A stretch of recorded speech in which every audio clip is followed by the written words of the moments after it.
வணக்கம். நீங்கள் கேட்டுட்டு இருக்கிறது ரேடியோ கோட்டகிரி 90.4 FM. உங்கள் கூட மாணிக்கம் இணைஞ்சிருக்கேன். ஸோ இந்த வாரம் அறிவியல் அறிவம் நிகழ்ச்சியின் வாயிலாக ஒரு இன்ட்ரெஸ்டிங்கான பார்வையோட ரோபோன்னு சொல்கிறாங்க இல்லையா, ரோபோட்டிக்ஸ் எல்லா துறைகள்லையுமே ரோபோ அப்படின்னு சொல்லி ஒரு பேச்சு இருக்குது. ஸோ இந்த ரோபோட்டிக்ஸை பற்றி தான் தெரிஞ்சுக்க போகிறோம். அதுக்காக நம்ம கூட எஸ்எஸ் பொன்முடி மெக்கானிக்கல் இன்ஜினியரிங் தேனியிலேருந்து நம்ம கூட இணைஞ்சிருக்காங்க. இந்நிகழ்ச்சியை இணைந்து வழங்குவது आज़ादी का अमृत महोत्सव, आत्मनिर्भर भारत, विज्ञान प्रसाद, தமிழ்நாடு அறிவியல் பலகை. இந்த நிகழ்ச்சியில் ரொம்பவும் இன்ட்ரெஸ்டிங்காக சுவாரஸ்யமாக நம்ம ரோபோட்டிக்கை பற்றி நம்ம தெரிஞ்சுக்க போகிறோம். நிகழ்ச்சியை பற்றி தவறாமல் உங்களுடைய ஃபீட்பேக்கையும் தவறாமல் 8940731012 அப்படிங்கிற நம்பருக்கு தவறாமல் பயந்துக்குங்க. ஐயா வணக்கம். ஏலம் வணக்கம். தென்மேற்கு பருவக்காற்று எப்பொழுதும் வீசிக்கொண்டிருக்கும் தேனி பகுதியிலிருந்து அதே மேற்கு தொடர்ச்சி மலை தொடரில் தமிழ்நாட்டின் வடமேற்கு பகுதியில் இருக்கும் தேயிலை மணக்கும் நீலகிரி பகுதியில் வாழும் அனைத்து பெருமக்களுக்கும், கோத்தகிரி பண்பலை வாசகர்களுக்கும் தேனி தமிழ்ச்சங்கத்தின் சார்பில் வணக்கம், வாழ்த்துக்கள். ஐயா, ரோபோட்டுகள் என்னென்ன அதை பற்றி கொஞ்சம் விரிவாக சொல்லுங்க. ரோபோட்டுகள் என்பது உண்மையில் ஒரு நகரும் இயந்திரம். ரோபோட் என்ற பெயர் ரோபோட்டோ என்ற வார்த்தையிலிருந்து உருவாகி இருக்கின்றது. ரோபோட்டோ என்றால் கட்டாய உழைப்பு என்று பொருள். நண்பர்களே, நகரும் இயந்திரம் என்று நான் சொன்னேன் ரோபோட்டுகளை பற்றி. முதலில் நாம் ரோபோட்டுகளை புரிந்து கொள்வதற்கு முன்பு இயந்திரம் என்றால் என்ன என்று பார்ப்போமேயானால், ஒரு இயந்திரம் ஒரு பொருளை உற்பத்தி செய்கிறது. பெரும்பாலும் இயந்திரங்கள் ஒரு இடத்தில் இருக்கும், நிலையாக நிலைத்து நிற்கும். அதே இயந்திரம் நகரும் பொழுது அது ரோபோட்டுகளாக வடிவம் பெறுகின்றன. ஆக ரோபோட்டுகள் என்றால் நகரும் இயந்திரம் என்று வைத்துக் கொள்ளலாம். ஒரு பொருளை மட்டுமே உற்பத்தி செய்தால் அது இயந்திரம். ஒரு இடத்தில் இருந்து கொண்டு ஒரு பொருளை உற்பத்தி செய்யும் இடத்திலிருந்து இன்னொரு உற்பத்தி செய்யும் இடத்திற்கு ஒரு பொருளை கொண்டு செல்ல, அல்லது அதே இயந்திரத்தின் பணியை நகர்ந்து சென்று செய்ய ஒரு உபகரணம் தேவைப்பட்டால், ஒரு இயந்திரம் தேவைப்பட்டால் அதற்கு பேர் ரோபோட். நண்பர்களே, ரோபோட்டுகளுடைய அந்த சிந்தனை எப்படி உருவானது என்று பார்த்தீர்களானால், ஒரு மனிதனுக்கு மிக முக்கியமாக அவன் நடப்பதற்கு, ஒரு இடத்தில் இன்னொரு இடத்துக்கு நகர்ந்து செல்வதற்கு பயன்படக்கூடிய விஷயங்கள் என்னவென்றால் கைகளும் கால்களும். ஒரு மனிதன் கால்களை முன்னோக்கி நகர்த்தலாம், பக்கவாட்டில் நகர்த்தலாம், பின்னோக்கி நகர்த்தலாம். அதே போல் முழங்காலை மடக்கலாம். அதே போல் கைகளையும் முன்னால் நீட்டலாம், பக்கவாட்டில் நீட்டலாம், மேலே நீட்டலாம், கீழே நீட்டலாம். ஆக ஒரு இயந்திரத்திற்கு கைகால் முளைத்தால் அது ரோபோட். சரி, ரோபோட்டும் மனிதனும் ஒன்றா? இல்லை. அன்பு, காதல், குரோதம், கோபம், இனப்பெருக்கம், வருத்தம் இவைகள் இல்லாத ஒரு இயந்திர மனிதன் ரோபோட் என்று வைத்துக் கொள்ளலாம். ஏனெனில் இன்றைய காலகட்டத்தில் உணர்ச்சிகள் உள்ளவன் மனிதன், உணர்ச்சிகள் வர வாய்ப்பே இல்லாதவன் இயந்திர மனிதன். இயந்திர மனிதன் என்றால் ரோபோட்டுகள். இந்த ரோபோட்டோட அடிப்படை பாகங்கள் எதுங்கய்யா? ரோபோட்டினுடைய அடிப்படை பாகங்கள் நீங்கள் சொன்னால் நம்ப மாட்டீர்கள். அது மனிதன் இயங்குவதற்கான அடிப்படை பாகங்கள் எதுவோ எவையோ அவைகளை அடிப்படையாக கொண்டுதான் ரோபோட்டினுடைய பாகங்கள் அமைக்கப்பட்டன. மனிதன் இயங்குவதற்கு கண்கள் தேவை, கால்கள் தேவை, கைகள் தேவை. அவனால் நடக்க வேண்டும். அவனுடைய செயல்பாடுகளுக்கு மூளை தேவை. இந்த உறுப்புகளை அடிப்படையாக கொண்டுதான் ரோபோட்டுகள் உருவாக்கம். எப்படி என்றால், முதலில் ஒன்றை ஸ்கேன் செய்ய வேண்டும். ஸ்கேனர் என்று சொல்வார்கள். 1. 2 சென்சார் என்று சொல்வார்கள். 3வது ஆர்ம்ஸ் என்று சொல்வார்கள். 4வது ப்ரோக்ராமிங். அந்த ஸ்கேனர் என்பது எதை செய்கிறது என்றால், மனிதன் பார்ப்பதை செய்கிறது. சென்சார் என்பது எதை செய்கிறது என்றால், பார்ப்பதை அந்த இயந்திரத்தின் பகுதிக்கு கடத்துகிறது. ஆர்ம்ஸ் என்பது இந்த சென்சார் செய்த அந்த பணியை அந்த கைகளுக்கும் கால்களுக்கும் கடத்துகிறது. இதையெல்லாம் செய்வதற்கு நமக்கு மூளை இருப்பதைப் போல ஏற்கனவே உருவாக்கப்பட்ட ப்ரோக்ராமர் என்ற ஒன்று, அது மனிதனால் உருவாக்கப்பட்டது தான், அது அங்கே பொருத்தப்பட்டிருக்கும். ஆக மனிதன் தான் நினைத்ததை செய்யலாம். ரோபோட்டுகள் என்பவை இந்த நான் சொன்ன அந்த பகுதிகளை, ஸ்கேனர், சென்சார், ஆர்ம்ஸ், ப்ரோக்ராமிங் இவைகளை வைத்துக்கொண்டு மனிதன் உருவாக்கியதை செய்யும். அவ்வளோதான். ஆகையால் ஸ்கேனர், சென்சார், ஆர்ம்ஸ், ப்ரோக்ராமர் இவைதான் ஒரு ரோபோட்டினுடைய முக்கிய பகுதிகள். இந்த நவீன இயந்திரமான ரோபோட்டோட பயன்பாடு முதல் எந்த துறையிலேயே பயன்படுத்தப்பட்டது? நல்ல கேள்வி. உண்மையில் 1956 ஒரு அமெரிக்காவுடைய பொறியாளர் ஜோசப் ஆஞ்சல் பெர்கர் என்பவர் ரோபோட்டுகளை பயன்படுத்தினார். நாம் ரோபோட்டுகளை பயன்படுத்த அந்த இண்டஸ்ட்ரியல் ரோபோட் எனப்படக்கூடிய தொழில் சார்ந்த அந்த ரோபோட்டுகளை பற்றி புரிந்து கொள்வதற்கு நான் உங்களுக்கு எளிமையான உதாரணம் சொல்ல விரும்புகிறேன். நாம் தினமும் நம் கண்ணில் படக்கூடிய ஜேசிபி, எஸ்கவேட்டர், அதை நீங்கள் பார்த்திருப்பீர்கள். நிலப்பகுதிகளை சமன்படுத்துவதற்கு, மேடுபள்ளங்களை சமன்படுத்துவதற்கு, பாறைகளை உடைப்பதற்கு பயன்படுத்தக்கூடிய கட்டிட தொழில் சார்ந்த கருவிகள் இவை. நீங்கள் ஜேசிபியை நீங்கள் உற்று பார்த்தால் அதில் ஒரு கை இருக்கிறது. கைக்கு முன்னால் அந்த ஒரு கருவி இருக்கிறது. அந்த கையானது பக்கவாட்டில் நகரும், மேல் நோக்கி நகரும், கீழ் நோக்கி நகரும். அதை ஒரு ஓட்டுநர் அமர்ந்து அதை இயக்குவார். இதுதான் ஆரம்ப காலகட்டிய ரோபாட். இப்பொழுது அந்த உதாரணத்தை நீங்கள் அப்படியே வைத்துக் கொள்ளுங்கள். அந்த டிரைவர், அந்த ஓட்டுநருக்கு பதில் ஒரு புரோகிராமர், ஒரு ப்ரோக்ராமிங் போர்டு வைத்து விட்டால் அது ரோபாட்டுகளாக மாறிவிடுகிறது. ஆகையால் நமக்கு ரோபாட்டுகளுடைய எளிமையான உதாரணம் ஜேசிபி இயந்திரம். மனித சக்திகளை தாண்டிய ரோபோவின் பயன்பாடு இப்போ எந்தெந்த துறையில் ஆக்கிரமிச்சிருக்கீங்க? ரோபாட்டுகளுடைய பயன்பாடு நாம் சற்றும் எதிர்பார்க்காத அளவிற்கு பல்வேறு துறைகளில், இன்னும் சொல்லப்போனால் எண்ணிக்கையற்ற துறைகளில் பறந்து கிடக்கிறது. உண்மையில் ஆரம்பத்தில் தொழிற்சாலையில் ரோபாட்டுகளுடைய பயன்பாடு எப்படி ஆரம்பித்தது என்றால், இரும்பை உருக்கி அல்லது உலோகத்தை உருக்கி அந்த உருக்கு பகுதியிலிருந்து, உருக்காலையிலிருந்து வரும் அந்த குழம்பை, அது 1000, 3000, 4000 ஃபாரன்ஹீட்டுகளுக்கு மேலாகக்கூடிய அந்த இரும்பு குழம்பை பிடித்து அதை அச்சுக்கள் இருக்கும் பகுதிகளில் கொண்டு செல்வதற்கு மனிதர்கள் சுமந்து செல்லும் பொழுது ஒரு துளி பட்டால் கூட அந்த அந்த பட்ட இடத்தில் அப்படியே ஓட்டை விடுவதற்கான சாத்தியக்கூறுகள் அதிகம் இருந்தது. இவர்கள் அதை தூக்கி செல்லக்கூடிய அந்த தொழிலாளர்கள் என்னதான் பாதுகாப்பு கவசங்களும் பாதுகாப்புடைகளும் அணிந்திருந்தாலும் கூட அந்த ஆபத்து அவர்களை தொடர்ந்து கொண்டே இருந்தது. இந்த ஆபத்திலிருந்து எப்படி மீட்பது என்று முதலில் யோசித்த போதுதான் முதல் இண்டஸ்ட்ரியல் ரோபாட் பிறந்தது. விழும் அந்த உருகிய மோல்டன் மெட்டல் என்று சொல்லுவார்கள். அந்த உருகிய அந்த மெட்டலை தூக்கி கொண்டு அந்த அச்சு வார்க்கும் பகுதிக்கு கொண்டு செல்வதற்கு ஒரு நகரும், ஒரு 4 சக்கரங்கள் கொண்ட வளைந்து செல்லக்கூடிய, இங்கே இந்த கைகளால் இதை வாங்கி அதை சுமந்து சென்று அங்கே ஊற்றக்கூடிய ஒன்றை கண்டுபிடித்தது தான் முதல் ரோபாட் என்று சொல்லப்படுகிறது. அதிலிருந்து ஆரம்பித்து இப்பொழுது பார்த்தீர்களானால் விண்வெளியில், இராணுவத்தில், விவசாயத்தில், கார் லாரி தொழிற்சாலைகளில், மருத்துவத்துறையில், இயற்கை பேரிடர் மேலாண்மையில், பொழுதுபோக்கில் என்று எண்ணற்ற துறைகளில் இன்றைக்கு ரோபாட்டுகள் பறந்து விரிந்திருக்கிறது. வருங்காலத்தில் ரோபோவோட வளர்ச்சியின் தாக்கமோ எப்படி இருக்கும்? அதே நேரத்தில் தீமைகள் ஏதாவது விரும்பும்? நண்பர்களே, இப்பொழுது நீங்கள் விண்வெளியில் பார்த்தீர்களானால், விண்வெளியில் இங்கிருந்து விண்வெளியில் பறப்பதற்கு செல்லக்கூடிய சேட்டலைட் கருவிகள் அங்கே இறங்கி, அந்த சேட்டலைட் கருவி இறக்கிவிட வேலையை மட்டும்தான் செய்யும். ஆனால் இங்கிருந்து ஒரு மனிதனை அனுப்பி நீண்ட நாட்கள் பயணித்து அவன் உணவு உண்ணாமல் மாத்திரையை மட்டுமே சாப்பிட்டு அங்கே இறங்கி, அங்கே இருக்கும் சூழலை பற்றி அறியாமல் அவன் இறங்கி நடந்து சென்று அங்கே இருக்கும் மாதிரியை சேகரித்து அதை அவன் கீழே கொண்டு வரும்போது மிகவும் கடினமான உயிரிழப்பு ஏற்படும் அபாயம் இருந்தது. நாம் அதற்காக செலவழித்த முன் தயாரிப்பு ஆராய்ச்சி செலவுகள் எல்லாம் கோடிக்கணக்கில் வீணாகும் என்ற பயம் இருந்த பொழுது, அங்கே விண்வெளியில் மனிதனுக்கு பதில் ஒரு ரோபாட்டை இறக்கி செய்தால் என்ன என்று தோன்றியதனால் விண்வெளியில் தான் ரோபாட்டுகளுடைய பயன்பாடு ஆரம்பத்தில் அதிகமாக பயன்படுத்தினார்கள். இன்னும் சொல்லப்போனால் விண்வெளி களம் தோல்வியுற்றிருக்கிறதே ஒழிய, ஆனால் விண்வெளி களம் சுமந்து சென்ற ரோபாட் மனிதன் தோல்வியுற்றதே இல்லை. அவன் இறங்கி சென்று சொன்ன வேலையை, மண்ணை தோண்டி எடுத்தல், சீதோச நிலையை அறிதல், அங்கே இருக்கும் கற்களின் நிலையை அறிதல் போன்றவற்றை எல்லாம் மிக அழகாக அது தன்னுடைய இயந்திர கண்களால் பார்த்து ஸ்கேன் செய்து அற்புதமாக அதை அவ்வப்பொழுது அனுப்பி கொண்டே வந்தது. அதுதான் நம்ம கவனிக்க வேண்டிய விஷயம். அந்த ரோபாட்டுகள் திரும்பி வருமா வராதா என்ற அந்த பயத்தில் அதை பார்க்க அதை அனுப்பிக்கொண்டே, சமிக்கைகளை அனுப்பிக்கொண்டே இருந்தது. ஆக விண்வெளியில் ரோபாட்டுகளுடைய பயன்பாடு மிக அற்புதமாக இருந்தது.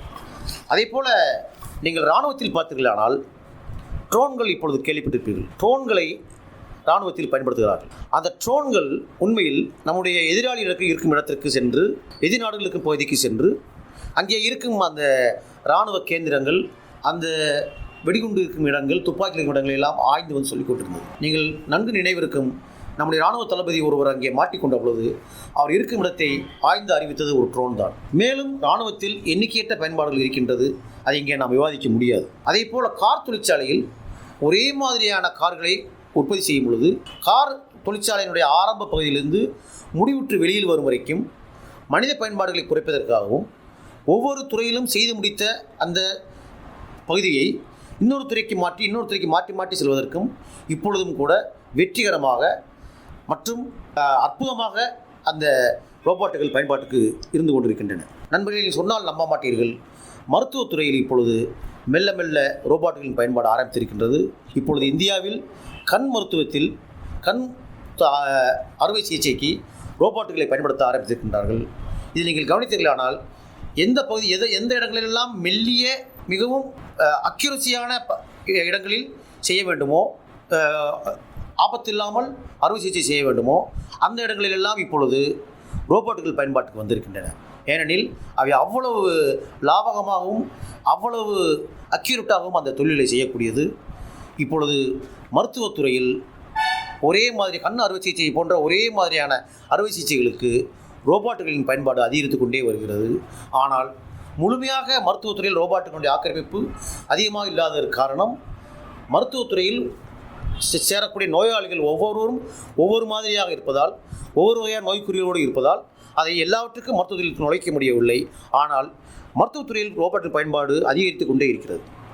நண்பர்களே, இப்போ சமீபத்தில் நீங்கள் பார்த்திருப்பீர்கள், கழிவு நீர் எடுப்பதற்கு கழிவு நீர் சாக்கடையில், நீண்ட கழிவுநீர் சாக்கடையில் அடைத்து கொண்டிருக்கும் பொருட்களை கண்டுபிடிப்பதற்கும் அதை மனிதர்களிலிருந்து எடுப்பதில் இருக்கக்கூடிய அபாயத்தை உணர்ந்து ஒரு இயந்திர மனிதனை அனுப்பி அந்த அடைக்கப்பட்ட அந்த கழிவு அந்த அடைப்புகளை நீக்குவதற்கும் இப்பொழுது வெற்றிகரமாக பயன்பாட்டுக்கு ரோபோட்டின் பயன்பாடு வந்து கொண்டிருக்கிறது. அதை மக்கள் அனைவரும் அதை பாராட்டுகிறார்கள், அதை எதிர்பார்க்கிறார்கள். ஏனெனில் இப்பொழுது நாம் மலமுள்ளும் இடங்களில், சாக்கடையிலும் இடங்களில் மனிதர்களுடைய பயன்பாட்டை மிக வேகமாக குறைக்க வேண்டும் என்று உச்சநீதிமன்றமே உத்தரவிட்டிருக்கின்றது. ஆகையால் எதிர்காலத்தில் கழிவுநீர் வெளியேற்றத்திற்கும் கழிவுநீர் அடைப்புகளை சரிப்படுத்துவதற்கும் ரோபோட்டுகள் மட்டுமே பயன்படும் சூழல் வரலாம். அதே போல மிகப்பெரிய பெரும் புயல்கள் உருவாகும் கட்டத்தில், எரிமலை குழம்புகள் உருவாகும் இடத்தில், வெள்ளம் உருவாகும் இடத்தில் மனிதர்கள் உள்ளே நுழைந்து சென்று அவர்களை காப்பாற்ற முடியாத சூழல் உருவாகும் பொழுது அந்த இடங்களில் நாம் ரோபோட்டுகளை பயன்படுத்த வேண்டும் என்ற ஆராய்ச்சி மிக வேகமாக நடைபெற்று கொண்டிருக்கின்றது. அதையெல்லாம் தாண்டி நாம் சிரித்து மகிழ்வதற்கும் விதவிதமாக நாம் பார்த்து சிரிப்பதற்கும் கொண்டாடுவதற்கும் பொம்மை ரோபோட்டுகளும் அதிகமாக புழக்கத்தில் இப்பொழுது இருக்கின்றன. இந்த பொம்மை ரோபோட்டுகளை அதிகமாக சீனா உற்பத்தி செய்து கொண்டிருக்கின்றது. ஆக சிறிதாக இங்கே வந்து கொண்டே இருக்கிறது. ரோபோட்டுகள் தொழில்நுட்பத்தின் மூலம் உச்சபட்ச வளர்ச்சி அடைகிறப்ப மனிதகுலம் பேரழிவை சந்திக்கும் சொல்கிறாங்களே, இது சாத்தியமாங்கய்யா? இது சற்று விவாதத்துக்குரிய கேள்வி. மனிதகுலம் பேரழிவை சந்திக்க வாய்ப்புகள் இல்லை என்று நான் கருதுகிறேன். எப்படி எனில், ரோபோட்டினுடைய உருவாக்கத்தை பார்க்கும் பொழுது உலோகங்களுடைய இணைப்பு முறை, அதை செயல்பட வைப்பதற்கான மின்சாரம், அந்த செயல்பாட்டுக்குரிய ப்ரோக்ராமிங், இவைகளோடு இணைந்து மனிதன் சிந்தித்து வடிவமைத்து இந்த ரோபோட்டுகளை உருவாக்குகிறான். அந்த சிந்தனையையும் வடிவமைப்பையும் ரோபோட்டுகளிலேயே பொருத்திவிட்டால் என்ன என்று யோசிக்கும் பொழுது ஆர்டிஃபிஷியல் இன்டெலிஜென்ஸ் எனக்கூடிய செயற்கை நுண்ணறிவு என்ற பிரிவு உருவாகி, மனித எப்படி கைகளுக்கு பதில் இயந்திரங்களுக்கு கைகள், கால்களுக்கு பதில் இயந்திரங்களுக்கு கால்கள், பார்ப்பதற்கு பதில் இயந்திரங்களுக்கான கண்கள் என்று சிந்தித்ததைப் போல மனிதனுடைய மூளைக்கு பதில் ஒரு செயற்கையாக ஒரு நுண்ணறிவு படலத்தை ரோபோட்டுகளில் பூத்தினால் என்ன என்று யோசிக்கும்போது உருவானது ஆர்டிஃபிஷியல் இன்டெலிஜென்ஸ். அந்த ஆர்டிஃபிஷியல் இன்டெலிஜென்ஸ் என்ற அந்த துறையை ரோபோட்டுகளுடைய மூளையில் பொருத்தி பார்க்க ஆரம்பித்திருக்கின்றார்கள். அது ஓரளவு மனிதர்களுடைய சிந்தனை அளவுக்கு வராவிட்டாலும் கூட மனிதர்கள் சிந்திப்பதற்கு இப்பொழுது சிந்தித்துக் கொண்டிருக்கக்கூடிய அந்த நுணுக்கத்தில், அந்த லாஜிக்கில் ஒரு 30% அந்த ரோபோட்டுகள் எட்டியிருக்கின்றன. ஆனால் இந்த ரோபோட்டுகள் மனித குலத்தை வீழ்த்திவிடுமா என்று பார்த்தால் அதற்கான வாய்ப்புகள் நிச்சயமாக இல்லை. ஏனெனில் ரோபோட்டுகள் மனிதர்கள் உருவாக்குவார்கள், ஒரு ரோபோட் இன்னொரு ரோபோட்டை உருவாக்க முடியாது.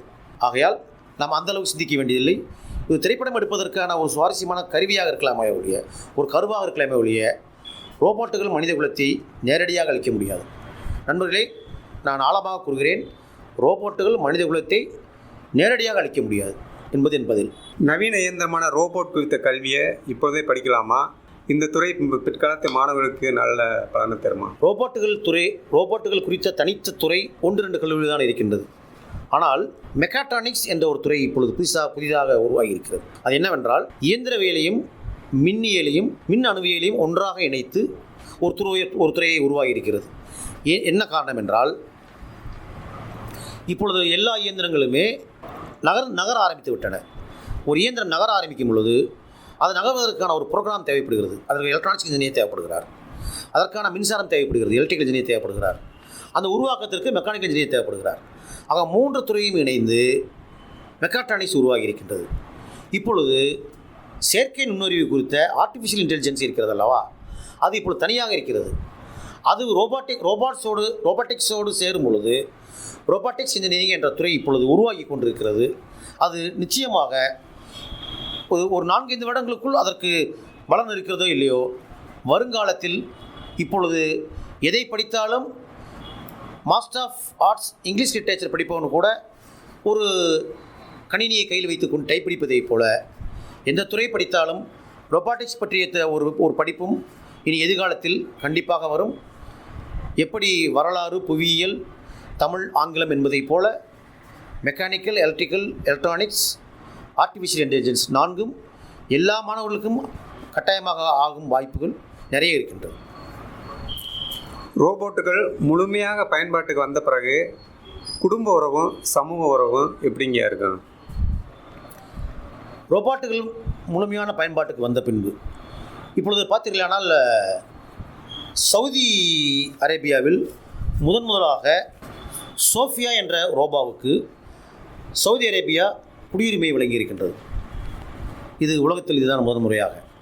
அதாவது சவுதி அரேபியா சோஃபியா என்ற இயந்திர மனிதனை ஒரு மனிதனாக அங்கீகரித்திருக்கிறது. இது உண்மையில் ஒரு ஆச்சரியப்படத்தக்க தகவலாகத்தான் நான் பார்க்கின்றேன். ரோபோவை ஒரு மனிதனாக பார்க்க ஆரம்பிப்பது அது நன்மையா தீமையா என்று பார்க்கும் பொழுது, முக்கியமாக மனித உறவுகளில் நன்மையா தீமையா என்று பார்த்தால் என்னை பொறுத்தவரை தீமையா என்று தான் கருதுகிறேன். ஏனெனில் ரோபோவுக்கென்று தனி மொழி, ஒரு நிரந்தர மொழி உருவாகும். ரோபோவோடு உறவாடுவதற்கு நாமும் அதுக்கு தெரிந்த மொழியை நாம் பயில வேண்டும் எனும் பொழுது முதலில் மொழி அழிந்துவிடும். இரண்டாவது, மனிதனுக்கான அடிப்படை கூறுகளில் ஒன்று விலங்குகளிலிருந்து வேறுபடுத்துவது உணர்ச்சி, சிரிப்பு, கோபம், மன்னித்தல், ஈவு, இரக்கம் ஆகியவை. அவை எதுவுமே ரோபாட்டுகளுக்கு இருக்காது. நாம் அதிகமாக ரோபோட்டுகளோடு பழக ஆரம்பிக்கும் பொழுது ரோபாட்டுகளின் குணத்தையும் நாம் அடைவதற்கான வாய்ப்புகள் நிறைய இருக்கின்றது. அது மனித உறவுகளை நிச்சயமாக சீர்குலைக்கும். ஆரம்பத்தில் கணினியினுடைய பயன்பாடு வர ஆரம்பித்த பொழுது எல்லோருமே பதறினார்கள், வேலைவாய்ப்பு போய்விடுமோ என்று பதறினார்கள். ஆனால் இப்பொழுது கணினி என்பது மனிதர்களுக்கான தேவைகளை அதிகப்படுத்துவதற்கும் சுலபப்படுத்துவதற்கும் ஒரு டிரான்ஸ்பரன்சி என்று சொல்லக்கூடிய வெளிப்படைத்தன்மைக்கும் கணினிகள் காரணமாக அமைந்திருக்கின்றது. ஆனால் ரோபாட்டுகளை நாம் கணினிகளைப் போல் எடுத்துக்கொள்ளக்கூடாது. ரோபோட்டுகள் நகர்வதாலும், ரோபோட்டுகள் 80% சிந்திப்பதை எல்லா வேலைகளையும் செய்வதாலும், சிந்திப்பதற்கும் ஆர்டிஃபிஷியல் இன்டெலிஜென்ஸ் என்ற போன்றை பூத்துவதாலும் அது மனித உறவில், மனித நாகரிகத்தில், மனித பண்பாட்டில் குறிப்பிடத்தக்க தாக்கத்தை உருவாக்கும். ஆகையால் எப்படி ஒரு செயற்கை குழந்தையை உருவாக்கக்கூடாது என்று உலகமே சேர்ந்து எதிர்த்ததோ, அதே போல் ஆர்டிஃபிஷியல் இன்டெலிஜென்ஸ் எனக்கூடிய செயற்கை நுண்ணறிவையும் ஒரு கட்டத்துக்கு மேல் உலகமே ஒன்று சேர்ந்து இயந்திர அந்த ரோபாட்டுகளுக்கு பூத்தக்கூடாது என்பதுதான் என்னுடைய கருத்து. ரோபோட்டுகள் குறித்து மக்கள் மனதில் இருந்த சந்தேகங்களை எளிமையான முறையில் தீர்த்ததற்கு ரொம்ப நன்றி ஐயா. நன்றி நண்பர். ரோபோட்டுகள் என்பவை உண்மையில் ஆபத்தானவையா, நன்மை பயப்பவையா என்ற கேள்வி எனக்கும் இருக்கிறது, எல்லோருக்குமே இருக்கிறது. இது சாதாரண மனிதர்களின் தனிப்பட்ட மனிதர்களுடைய, எளிமையான மனிதர்களுடைய பயம் மட்டுமல்ல, அது உலகம் அனைத்துக்குமான பயம். என்னை பொறுத்தளவில் நான் முத்தாய்ப்பாக சொல்ல விரும்புவது, எதையும் மனித குலம் எப்படி அணுகுண்டை கண்டுபிடித்து விட்டு அதை கட்டுப்படுத்துவதற்கு பதறி கொண்டிருக்கிறதோ, அதை போல ரோபோட்டுகளுக்கும் ஒரு எல்லையை வகுத்துக்கொண்டு நம்முடைய மனிதர்களுடைய கட்டுப்பாட்டுக்குள், மனித திறன்களுக்கான கட்டுப்பாட்டுகளுக்குள், விஞ்ஞானியின் கட்டுப்பாட்டுக்குள் ரோபோட்டுகள் இருப்பதுதான் சிறந்தது. அதுதான் மனிதகுல சமுதாயத்துக்கும் நன்றது, எதிர்கால சமுதாயத்திற்கும் நல்லது. நன்றி. நேர்களே, இவ்வளோ நேரமாக பார்த்தீங்க அப்படின்னா ரோபோட்டிக் அப்படின்னா என்ன அப்படிங்கிறத பற்றி நிறைய விஷயங்கள் நம்ம தெரிஞ்சுக்கிட்டோம். எஸ்எஸ் பொன்முடி ஐயா அவங்க மெக்கானிக்கல் இன்ஜினியர், தேனியிலேருந்து நிறைய விஷயங்கள் நம்ம கூட பயந்துக்கிட்டாங்க. ஸோ இந்த நிகழ்ச்சி நம்மளை ரேடியோ கோத்தகிரியை சுற்றி இருக்க நேயர்களுக்கும் அடுத்து வரக்கூடிய தலைமுறையினருக்கும் நிறைய விஷயங்கள் தெரிஞ்சிருக்கும் அப்படின்னு நான் நம்புகிறேன். நிகழ்ச்சியை பற்றி தவறாமல் உங்களுடைய ஃபீட்பேக்கை பயந்துக்கங்க. 8940 731012 அப்படிங்கிற நம்பருக்கு. நிகழ்ச்சியை இணைந்து வழங்குவது ஆசாதிகா அம்ருத் மகோத்சவ், ஆத்மா நிர்பன் பாரத், விக்யான் பிரசாத், தமிழ்நாடு அறிவியல் பலகை.